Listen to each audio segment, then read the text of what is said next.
ओम शांति। आज 19 अगस्त 2026 की साकार मुरली के मधुर महावाक्यों में बाबा कहते स्वयं को आत्मा निश्चय कर देही अभिमानी स्थिति में रहना है। योग द्वारा कर्म बंधन का हिसाब किताब चुकतू कर पावन बनना है।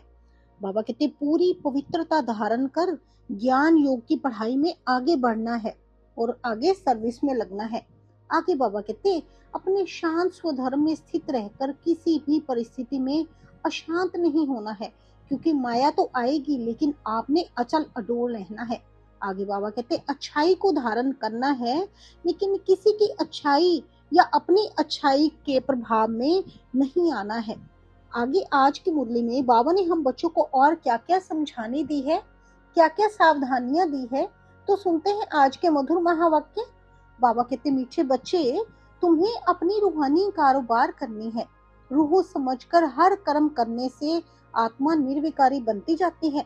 प्रश्न है, स्वर्ग का वर्षा लेने और स्वर्ग में ऊंच पद पाने का आधार क्या है? उत्तर है, ब्रह्म कुमार कुमारी बने तो स्वर्ग का वर्षा मिल जाएगा, परंतु ऊंच पद का आधार है पढ़ाई। बाबा कहते लेकिन ऊंच पद कब मिलेगा? ऊंच पद का आधार तो पढ़ाई है। अगर बाप का बनकर अच्छी रीति पढ़ाई पढ़ते रहे, पूरा पवित्र बने तो राजाई पद मिलता है।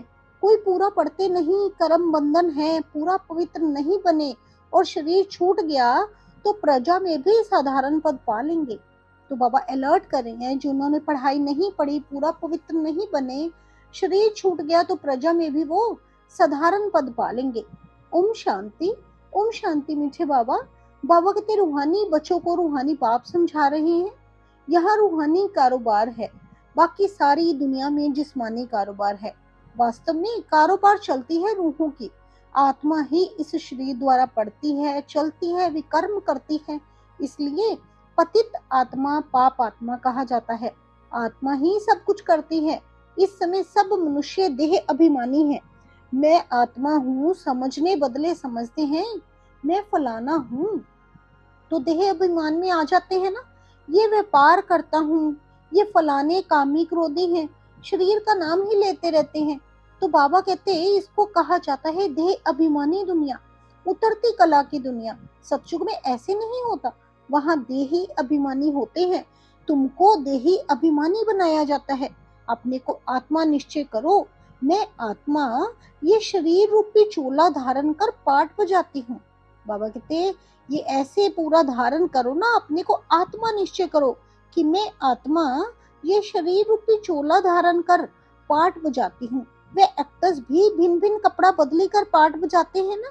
जैसे कोई नाटक या कोई मूवी में क्या होता है, एक्टर्स जो होते हैं वो भिन्न भिन्न कपड़ा बदल कर फिर पाठ बजाते हैं।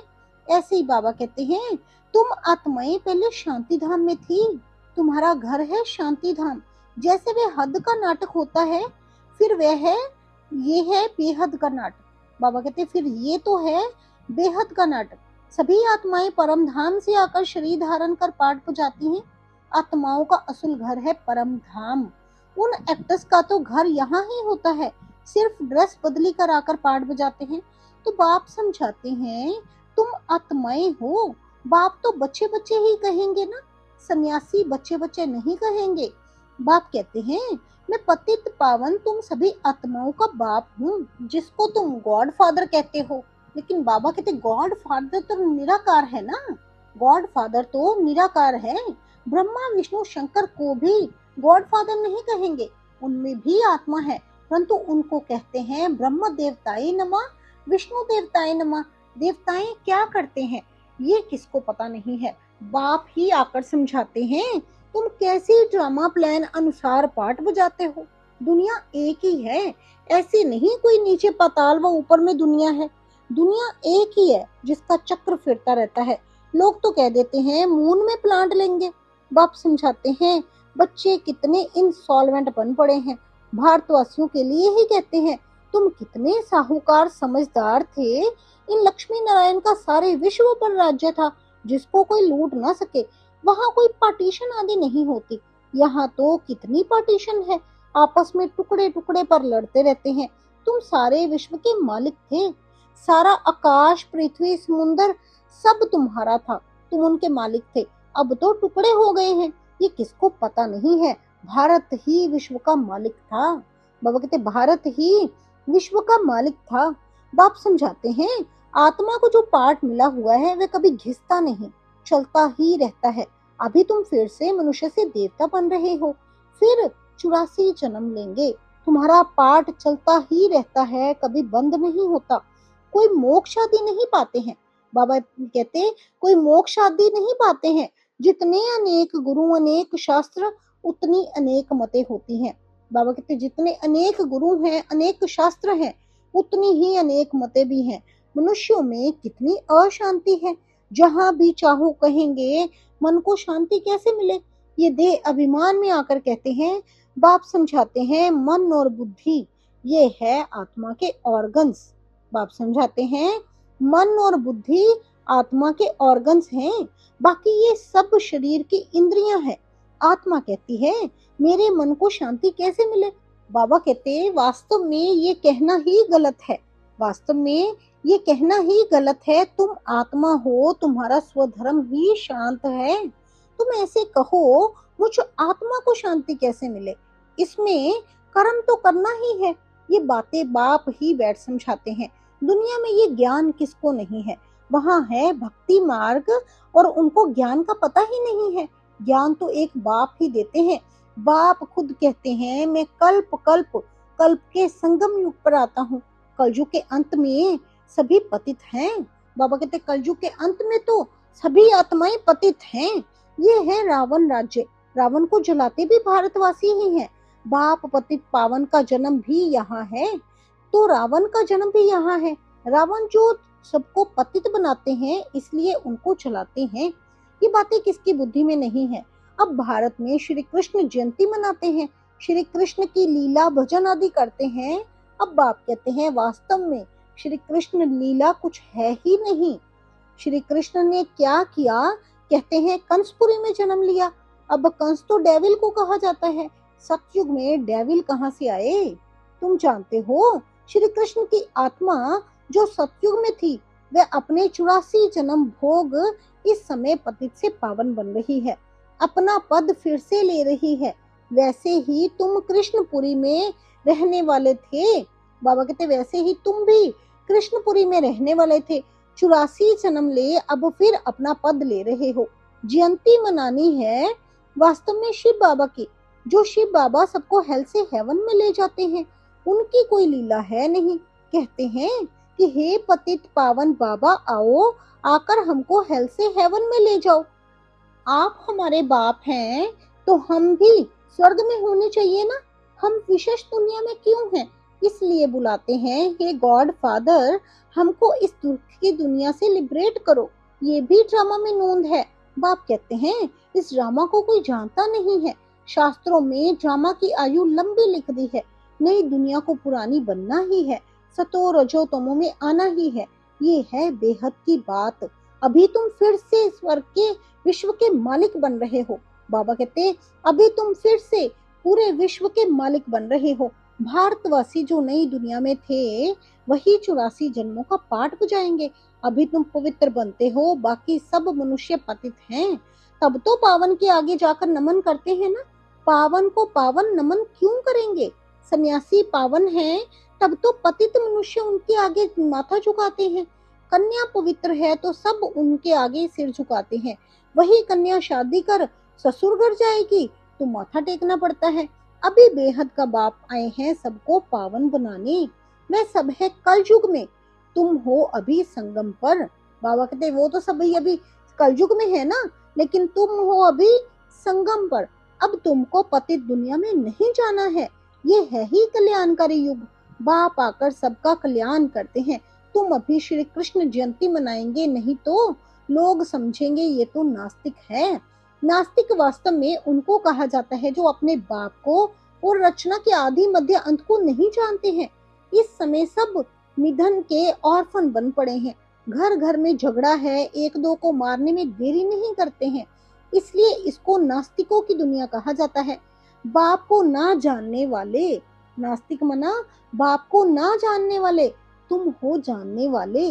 अभी तुम समझते हो हम पत्थर बुद्धि थे, बाप हमको पारस बुद्धि बना रहे हैं और कोई तकलीफ की बात नहीं।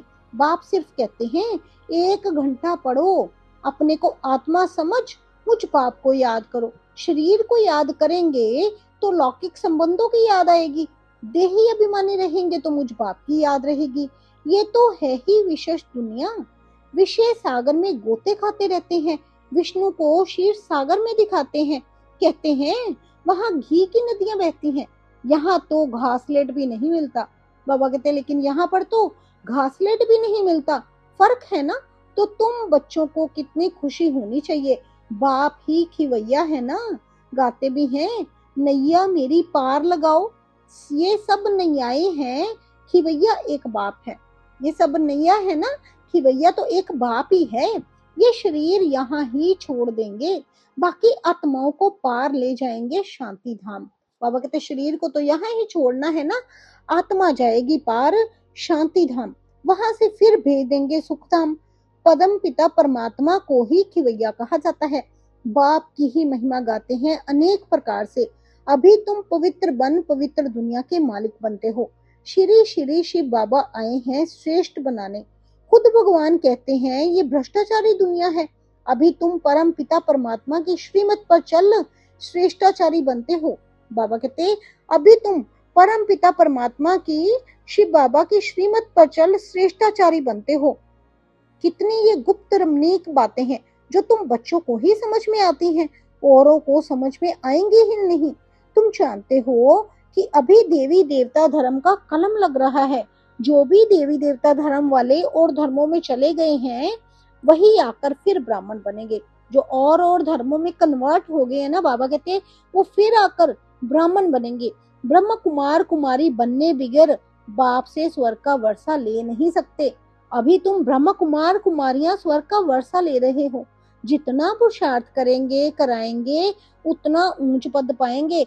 सब तो इतना नहीं कर सकते ना, लेकिन बाबा कहते सब तो इतना नहीं कर सकते। पूरा नहीं पढ़ेंगे तो उसका नतीजा क्या होगा। अगर शरीर छूट जाए तो स्वर्ग में आ जाएंगे, परंतु प्रजा में बिल्कुल ही साधारण। अगर बाप का बनकर अच्छी रीति पढ़े तो रजाई पद पा सकते हैं, नहीं पढ़ते हैं तो समझेंगे उनकी तकदीर में नहीं है।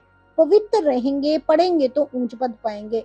अपवित्र होने से बाप को याद नहीं कर सकेंगे। ऐसे भी बहुत हैं। कर्म बंधन का हिसाब जब छूटे, गाड़ी के दोनों पहिया पवित्र होंगे तो ठीक चलेंगे ना। दोनों पवित्र रहेंगे तो ज्ञान चिता पर बैठ जाएंगे, नहीं तो खिटपिट होती है।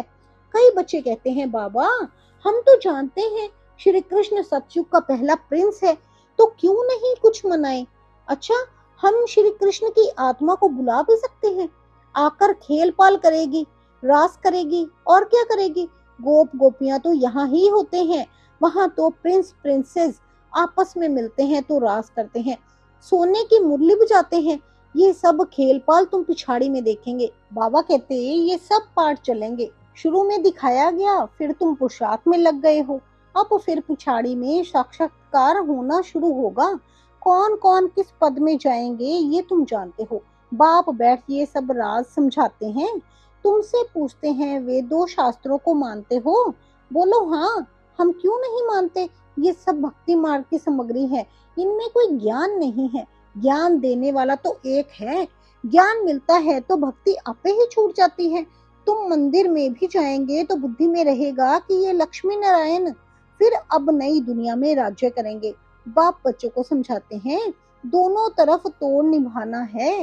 गृहस्थ व्यवहार में रहते पवित्र बनना है। श्रीमत कहती है पूरे पवित्र बनो, पूरा वैष्णव बनो और विष्णुपुरी का राज्य लो। श्रीमत कहती है पूरे पवित्र बनो, पूरा वैष्णव बनो और विष्णुपुरी का राज्य लो। अच्छा, मीठे मीठे सिक्के लधे बच्चों प्रति माता पिता बाप दादा का याद प्यार और गुड मॉर्निंग। रूहानी बाप की रूहानी बच्चों को नमस्ते। हम सब रूहानी बच्चों की रूहानी माता पिता बाप दादा जी को गुड मॉर्निंग नमस्ते। ओम शांति। शुक्रिया मेरे बाबा, शुक्रिया। धारणा के लिए मुख्य सार है, पहला पॉइंट है योग द्वारा कर्म बंधन का हिसाब किताब चुकतू कर पावन बनना है। ज्ञान चिता पर बैठना है, पूरा पूरा वैष्णव अर्थात पवित्र बनना है। दूसरा पॉइंट है अपने शांत स्वधर्म में स्थित रहना, सबको शांति धाम की याद दिलानी है, कभी भी अशांत नहीं होना है। बाबा कहते कभी भी अशांत नहीं होना है। वरदान है आज की मुरली में हम बच्चों के प्रति, आवाज से परे की स्थिति में स्थित हो, सर्व गुणों का अनुभव करने वाले मास्टर बीज रूप भव। आवाज से परे की स्थिति में स्थित हो, सर्व गुणों का अनुभव करने वाले मास्टर बीज रूप भव। विस्तार है, जैसे बीज में सारा वृक्ष समाया हुआ होता है, वैसे ही आवाज से परे की स्थिति में संगम युग के सर्व विशेष गुण अनुभव में आते हैं। मास्टर बीज रूप बनना अर्थात सिर्फ शांति नहीं, लेकिन शांति के साथ ज्ञान, अतीन्द्रिय सुख, प्रेम, आनंद, शक्ति आदि आदि सर्व मुख्य गुणों का अनुभव करना। ये अनुभव सिर्फ स्वयं को नहीं होता, लेकिन अन्य आत्माएं भी उनके चेहरे से सर्व गुणों का अनुभव करती हैं। एक गुण में सर्व गुण समाये हुए रहते हैं। बाबा कहते एक गुण में ही सर्व गुण समाये हुए रहते हैं। स्लोगन है, अच्छाई धारण करो लेकिन अच्छाई में प्रभावित नहीं हो जाओ। अव्यक्त इशारे हैं, अपवित्रता के बीज को भी समाप्त कर संपूर्ण स्वच्छ माना पवित्र बनो। विस्तार है, पवित्रता आप ब्राह्मण आत्माओं का अनादि आदि संस्कार है। इस नेचुरल संस्कार से स्वप्न व संकल्प में भी अपवित्रता इमर्ज ना हो। संकल्प आवे और विजयी बनो। इनसे भी ऊपर नेचुरल संस्कार बना लो, तो इस सब्जेक्ट में पुरुषार्थ करने की आवश्यकता नहीं रहेगी। तो बाबा कहते इस सब्जेक्ट में फिर आपको पुरुषार्थ करने की आवश्यकता नहीं रहेगी। अगर कोई संकल्प भी आवे तो लेकिन आपने उस पर विजयी बनना है। नेचुरल संस्कार रहे, कोई भी अपवित्रता का संकल्प भी आया उसको खत्म करते चलना है। माना कोई भी संकल्प में, स्वप्न में भी अपवित्रता इमर्ज ना हो। तो अपने ऊपर ध्यान देते बस बाबा की याद में हर पल अगर बाबा के साथ का अनुभव करते चलेंगे तो हर कार्य संभव होता ही जाएगा। तो माया तो कहते ना फिर दूर से ही भाग जाएगी। अच्छा जी, शुक्रिया मेरे बाबा, शुक्रिया रोज मुरलियों में इतनी समझानी देने के लिए, हमें अलर्ट करने के लिए, पूरा सावधान करने के लिए बाबा आपका बहुत बहुत शुक्रिया। ओम शांति, ओम शांति।